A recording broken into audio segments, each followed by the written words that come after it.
Nah, yang terakhir ini lakonnya baru keluar. Apakah Ikigai? Follow your Ikigai. Ya, Ikigai itu satu konsep, nanti akan dijelaskan. Ada semacam semangat di dalam diri Anda. Ya, Ikigai itu semacam semangat, bakat unik yang memberi makna pada hari-hari Anda, mendorong Anda untuk membagikan yang terbaik dari diri Anda sehingga akhir hayat Anda. Jadi Anda perlu tahu Ikigai Anda. Mari kita coba menemukan. Nanti saya beri contoh kasus Ikigai. Ya. Ikigai itu dari dua suku kata bahasa Jepang. Iki itu artinya hidup, gai itu yang bernilai, ya, bernilai luhur. Ya. Jadi Ikigai itu bagaimana memberi makna hidup ini supaya bernilai luhur. Bisa dikatakan alasan untuk tetap hidup. Bagaimana memberi arti kehidupan.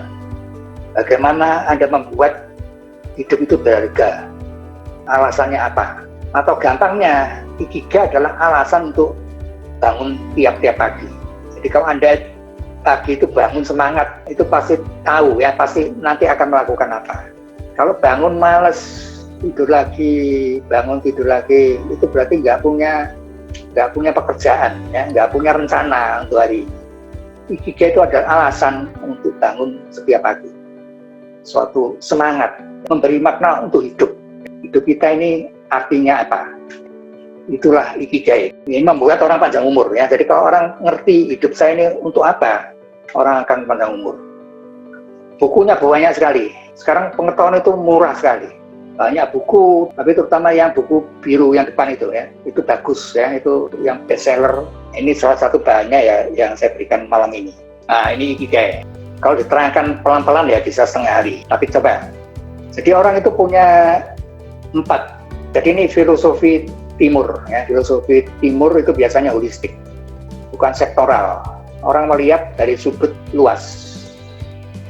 Ada komponen ya. Kalau Using itu 5, ini 4. Pertama adalah good to love ya. Jadi apa yang Anda cintai ya, apa pekerjaan apa yang Anda sukai. Kemudian good at. Good at ini kepandaian Anda di mana. Jadi kadang-kadang senang mancing ya, sebenarnya cinta mancing, tapi nggak bisa mancing. Ya, jadi good at-nya kurang.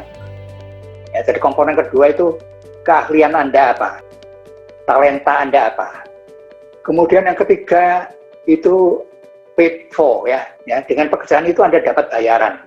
Jadi kerja hobi mancing ya, hanya seneng aja tapi nggak dapat ikan tapi nggak bisa dijual ya. Paid for-nya nggak ada. Jadi ini unsur duit ya, imbalan duit. Jadi kerja itu juga kalau nggak ada duitnya juga tidak menyenangkan, tidak membahagiakan. Unsur keempat adalah need ya. Jadi apa yang dibutuhkan oleh dunia sekarang? Apa yang dibutuhkan orang lain sekarang ini? Ada 4 unsur ya. Jadi pertama adalah love ya, yang Anda senangi apa. Kemudian Anda paling pintar itu melakukan apa? Ya, melukis misalnya, atau menulis misalnya, atau bicara, itu good at ya. Kemudian Anda dibayar untuk apa ya? Jadi misalnya dokter ya, dokter itu dibayar ya, itu profesi. Lebih suka masak misalnya ya, tapi karena sekolah dokter ya terpaksa malam-malam praktek. Jadi pekerjaan dokter itu karena ingin dibayar aja, itu nggak bahagia. Kemudian apa yang dibutuhkan? Dunia sekarang butuhkan apa? Trennya kemana? Mungkin sekarang ini IT, trennya IT, semuanya akan ke IT. COVID, sekarang ada COVID ya, orang juga butuh kesehatan misalnya. Semua ini bisa pindah-pindah, terutama yang need ini ya. Jadi need ini mengikuti perkembangan dunia. Ya, yang 3 itu relatif stabil. Saya nulis ini contohnya gimana? Ya, contohnya saya tahu persis diri saya ya, sehingga saya bisa tahu sekarang Ikigai-nya saya apa, cocok enggak ya. Nah ini juga supaya saya lebih yakin ya, kerja saya lebih yakin ya. Saya ya, Andu. Saya suka exercise. Dari dulu waktu kecil saya suka baca buku silat. Wah ini hebat, kalau macam senang. Sehingga saya, tapi oleh orang tua saya nggak boleh, ya pikirnya mengganggu pelajaran, ya. Tapi saya sampai sembunyi-sembunyi, ya. Jadi saya baca buku silat itu sampai di WC. lama sekali ya, atau naik pohon ya, ya, untung nggak ngantuk jatuh ya, sehingga kalau ketahuan wah dimarahi nenek saya atau gitu ya. Tapi ya saya suka begitu ya. Kemudian kepandaian saya apa ya? Nah, saya ini senang baca buku filsafat ya, salah satunya ya filsafat Tionghoa. Saya senang itu baca. Jadi Kopinghu ya, dari buku saya juga ada filsafatnya ya, macam-macam sekarang ya, ada Sun Tzu segala macam saya suka. Feng Shui itu kepandaian ya, jadi itu dapat karena dilatih ya, karena sering baca segala macam. Kemudian penghasilan saya apa? Jadi saya ini jadi dosen ya gajinya kecil jadi dosen ya, tapi itu penghasilan saya jadi guru. Kemudian yang dibutuhkan saat ini apa? Ya saya fokus sekarang ini yang dibutuhkan itu kemajuan pesat teknologi informasi dan komunikasi. Dunia trennya ke sana. Nah ini kita main ikigai-nya. Jadi sukanya exercise, pandainya filsafat Tionghoa, hasilnya jadi guru. Kemudian kebutuhannya teknologi informasi. Antara suka dan pandai itu namanya passion. Jadi kalau passion, orang juga passion itu kerjanya itu bisa berjam-jam, tidak lelah, karena dia suka ya, yang dikerjakan dia keahliannya itu cocok dengan kesukaannya. Kemudian profesi, yang namanya profesi itu kepandaiannya dapat uang. Kemudian hasil dan butuh itu namanya keahlian. Kemudian suka dan butuh, kalau kesukaan saya itu kita arahkan ke arah kebutuhan masyarakat, itu namanya misi di sini ya. Nah, itu bergabung ya, jadi campur-campur, intinya itu ikigai ya. Jadi saya sukanya exercise, kemudian pandainya filsafat Tionghoa ya, penghasilannya dari guru ya. Sekarang orang itu membutuhkan teknologi informasi. Nah, saya buka kelas virtual ya, khusus seni olah diri tradisional ya, karena saya sukanya kalau seni olah diri itu yang senangnya itu yang tradisional. Saya exercise-nya untuk kesehatan. Itulah ikigai saya ya. Nah ini saya dengan melakukan ini saya jadi bersemangat. Nah, tiap-tiap orang harus cari itu ya, supaya kerjanya itu bersemangat, supaya panjang umur, supaya berguna untuk masyarakat, kurang lebih begitu ya. Nanti coba cari ikigai-nya Anda masing-masing apa ya, nanti ngomong-ngomong konsultasi gitu ya, terutama analisa diri Anda sendiri, caranya sudah tahu ya. Kalau kurang jelas lihat bukunya ya, jadi pengetahuan sekarang murah. Segala sesuatu jangan berdiri sendiri, harus kita sandingkan, kita bandingkan ya. Coba bandingannya apa ya, ikigai itu kan orang Jepang ya, coba kita bandingkan ya. Jadi kalau tahu sesuatu jangan fanatik ya, itu aja yang paling bagus, harus dibandingkan. Makin banyak bandingkan, tambah merasa ini bagus ya. Ini salah satu perbandingannya. Jadi orang Tionghoa itu punya filsafat Fu Lusu. Orang bahagia itu harus punya 3 unsur ya, punya 3 yang harus dimiliki. Fu itu artinya rukun. Anaknya banyak, keluarganya banyak, temannya banyak. Jadi Fu ini unsur komunikasi. Kita kumpul-kumpul begini nih senang gara-gara rukun, bahagia.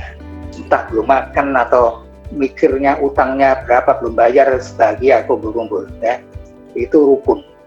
Komponen kedua itu kaya ya. Kaya ini juga penting. Jadi punya duit karena kerja. Semua orang berpikir orang bahagia itu orang-orang kaya ya, duitnya banyak mau apa aja bisa ya. Tapi belum tentu kalau dia nggak rukun, punya banyak musuh, dengan tetangga aja nggak saling nyapa ya, nggak kenal ya.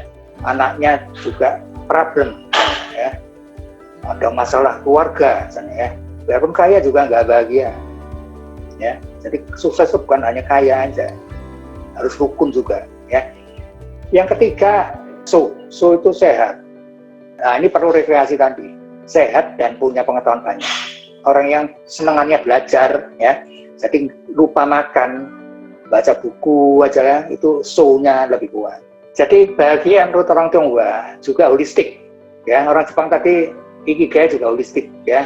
Jadi melakukan sesuatu itu harus suka, ya, harus pinter, harus kita good at, ya, jadi ahlinya di sana. Kemudian juga harus ada duitnya, ya. Kemudian juga mengikuti tren, ya, kebutuhan masyarakat. Holistik, semuanya harus ada, baru ketemu intinya. Ini juga holistik, ya. Jadi orang bahagia itu bukan hanya kaya aja, tapi juga rukun, kaya, sehat. Nggak punya duit juga susah, ya. Jadi harus ada, tapi jangan hanya ngejar duit aja, ya. Harus lengkap. Itulah orang Tionghoa, ya. Jepang dibandingkan, ya, hampir sama, cuma cara pandangnya aja beda, ya. Jadi saya ngadakan begini-begini ini, ya, itu ada maunya, ya, bukan hanya sekedar iseng-iseng memboroskan waktu aja, ya. What next? Nah, ini saya buka rahasia, ya. Nah, ya, jadi cita-cita saya sesuai dengan Ikigai tadi. Saya ini ingin membuat satu kelas virtual, ya, kelas virtual untuk pendidikan, untuk pengetahuan, untuk belajar bersama-sama tradisional Chinese exercise. Jadi saya nggak berdiri sendiri, ya. Saya ini jembatan, bukan saya, TCE Club. Ini dulu sebenarnya sudah saya dirikan, ya. Jadi di Malang itu ada rumah yang dipakai untuk ini. Ini cita-cita sudah lama, ya. Jadi saya ingin kumpul-kumpul, ngomong-ngomong, belajar feng shui, belajar tai chi di suatu rumah perkumpulan. Dulu juga namanya Tapi cita-cita ini masih ada. Nah, sekarang saya kira mudah dengan virtual class begini, teman-temannya jangkauannya lebih luas. Saya ikuti kayak gini nih sampai di Malaysia, di China, di Amerika, ya, Spanyol, dalam bahasa Inggris dan bahasa Mandarin. Mandarinnya saya kurang tahu, tapi ada teman-teman yang barengan ikut, saya tanya mereka, itu ada Willy Lose segala macam, itu teman-teman saya untuk ngambil kelas online di Malaysia. Kemudian di Amerika, ya, di Amerika itu saya tentang mata, yang ngajar orang dari China, ngajari yang hostnya orang Meksiko, dan ikut orang-orang bule, ya. Yang Asia mungkin saya top, ya, atau nggak kelihatan, ya, kira-kira nggak banyak. Saya ingin tahu, ya, karena saya ingin tahu kelas itu, dan juga saya punya masalah dengan mata, ya. Jadi ada kelas mata yang pertama itu saya bagikan pengalaman saya. Ya, sebetulnya saya sudah tahu semua sebenarnya, ya, tapi dengan belajar begitu lebih mantap. Kalau di luar negeri mahal bayarnya. Jadi saya ikut yang di Amerika itu untuk mata, ya, itu 8 kali pertemuan. Bayarnya $175. Jadi kira-kira 2,5 juta lebih. Hanya 8 hari. Kemudian Malaysia itu ada 2. Satunya gurunya dari Chungkok, ya, Sun Lose, itu bagus sekali, cuma bahasa Mandarin. Tapi untung ada powerpoint-nya, ya, sehingga saya bisa lihat dan ngerti. Kalau nggak ngerti, tanya pada teman-teman lain, ya. Itu Rp340, ya. Jadi kira-kira 1,3 juta untuk kira-kira 12 kali pertemuan lah, kira-kira. Kemudian yang lokal Malaysia, ini ada yang Lause mungkin ikut juga, ya, diundang, ya. Saya ikut, kalau Malaysia cukup murah, 400 ribuan, ya, untuk kira-kira 15 kali pertemuan. Nah, saya dari sana saya pikir Indonesia juga mestinya bisa, ya, dan penting sekali, ya, supaya nggak jauh-jauh. Saya buat untuk orang Indonesia supaya bisa menikmati pengetahuan seperti ini.